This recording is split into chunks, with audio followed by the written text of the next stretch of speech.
Bagaimana kalian melihat sesuatu hal dalam merupakan sebagai seni, yaitu strategi, equity, nation, dan integrity. Jadi istilahnya kalian dimanapun berada harus memiliki strategi. Bagaimana apa yang kalian inginkan di masa mendatang, itulah yang sudah kalian bangun pada saat ini. Dan strategi adalah berbicara bagaimana kita grow up, bagaimana kita naik, bagaimana kita mengalami progresivitas diri. Jangan pernah berbicara sebuah reduksionisme atau pengurangan diri, apalagi pengurangan potensi kalian. Kemudian yang berikutnya adalah sebuah equity, sebuah kesetaraan. Bagaimanapun kalian dimanapun berada harus setara, harus seimbang, harus mampu mengikuti perkembangan zaman. Bagaimana kalian misal di tengah mayoritas, kalian sebagai minoritas, bagaimana mampu beradaptasi. Dan bagaimana ketika kalian di tengah kalian sebagai seorang mayoritas di tengah mayoritas, bagaimana kalian merasa oh ternyata saya juga seorang minoritas. Maksudnya bagaimana? Jangan pernah merasa jumawa, jangan merasa kalian tuh berada pada sebuah level yang sangat aman, sedangkan ada begitu banyak capaian di luar sana yang harus kalian raih, kalian ambil. Dan ingat ya, jangan pernah hanya berhenti pada kata memikirkan, tapi segera lakukan. Oke, kemudian berbicara sebuah karakter digital, bagaimana kalian memiliki sebuah modularization, mudah beradaptasi seperti yang tadi saya sampaikan. Kemudian bagaimana kalian mengetahui bahwasanya apa sih core bisnis atau apa sih menjadi inti dalam dunia saat ini? Oh, ternyata internet working. Maka bagaimana di sini kalian mengetahui bahwa ada begitu banyak supporting activities dari digital. Bagaimana kalian kemudian mampu mengkonvergensikan 3 sektor industri, yaitu pertama gadget, communication, dan konten. Bagaimana sebuah gadget seperti yang saya pegang ini menjadi sebuah sarana kalian untuk menunjukkan aktualisasi diri kalian. Oke, kalian semuanya memiliki esteem needs, yaitu kebutuhan aktualisasi diri. Maka tunjukkan apa aktualisasi diri kalian. Kalian harus mampu tampil, harus memiliki sebuah confident level, tapi ingat jangan pernah jumawa. Kemudian yang terpenting, bagaimana kalian mengambil sebuah innovation competitive advantage.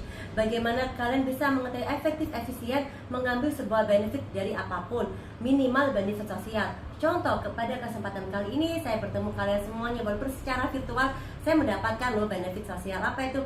Saya melihat semangat kalian hadir walaupun tidak secara langsung, walaupun kita tidak peer to peer, person to person, tapi insya Allah cinta kita, semangat kita, tenangan kita pada hari ini insya Allah akan selalu terpatri dalam hati. Keren ya kan?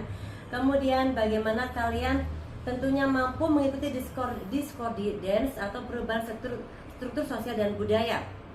Jadi di sini adalah bagaimana kalian tuh tadi yang saya sampaikan kan kebutuhan aktualisasi diri ya kan, itu namanya self actualization. Di sini kemudian saya mengingatkan halo buat semuanya para wisudawati, milikilah esteem needs, yaitu sebuah kebutuhan akan penghargaan, dan social needs, kebutuhan akan memiliki kasih sayang. Dalam arti apa? Dimanapun kalian berada, kalian harus tahu perubahan apapun yang kalian hadapi, kalian tuh harus menghargai diri kalian. Hargai apa yang kalian miliki dan hormati apa yang dimiliki orang lain. Dan kemudian sayangi potensi kalian, dan tentunya sekali lagi jangan pernah berpikir berkompetisi tidak sehat kepada orang lain. Karena untuk grow up menjadi pribadi yang luar biasa, kalian harus mencintai diri kalian dan menghormati orang lain. Kemudian yang paling penting, how to think. Bagaimana kalian berpikir untuk grow up, untuk perbaikan diri, tapi jangan hanya berpikir result atau hasil what to think. Itu istilahnya hanya berhenti kepada sebuah pragmatisme belaka. Kemudian saya juga memiliki beberapa quotes dong untuk para wisudawati. Yang pertama, semua yang besar berawal dari yang kecil. Semua kenyamanan berawal dari ketidaknyamanan. Dan tatkala resolusi terlampau tinggi, maka cobalah membuat beberapa resolusi kecil yang mudah kalian raih. Nah, ini lagi nih yang paling penting. Ambil yang mudah, lepas yang bikin bunda. Jadi sometimes ketika kalian misalnya semakin naik derajat, semakin heterogen kehidupan yang kalian alami, misalnya nih ada yang sekarang mendampingi wisuda, atau mungkin segera akan menikah, ya sudah, jalani hubungan kalian secara pribadi, itu hubungan personal, bukan dalam konteks toxic relationship, tapi bagaimana sebuah positive relationship. Dan jikalau itu hanya membuat toxic, bikin kalian bunda, bikin kalian baper, bikin kalian sedih, ya udah lepasin aja ya kan.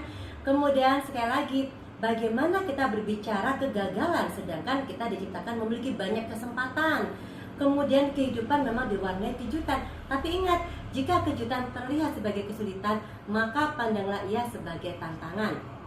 Yang terakhir nih, milikilah insight, identity, soft skill, dan dedication. Apa value kalian? Tingkatkan soft skill kalian, hargai, tunjukkan, dan dedikasikan diri kalian sebagai khairun nas anfa'un nas, bahwasanya kalian tuh orang yang bermanfaat untuk dunia ini, amin, untuk bumi ini. Kemudian solihun likuli zaman baru makan, atau kontingensi teori bahwa kalian harus mampu beradaptasi terutama di dunia digital. Tapi ingat, ada tambahan lagi, love yourself, cintai diri kalian, tapi juga counter self. Yang pertama, sosial media bukan akuarium hidupmu, hargai dong kalian punya kehidupan privasi. Kemudian empati pada orang lain, luangkan waktu bersama orang terkasih dan fokus pada apa yang kau miliki.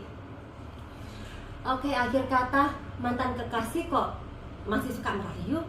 Sekian, terima kasih dan salam I love you.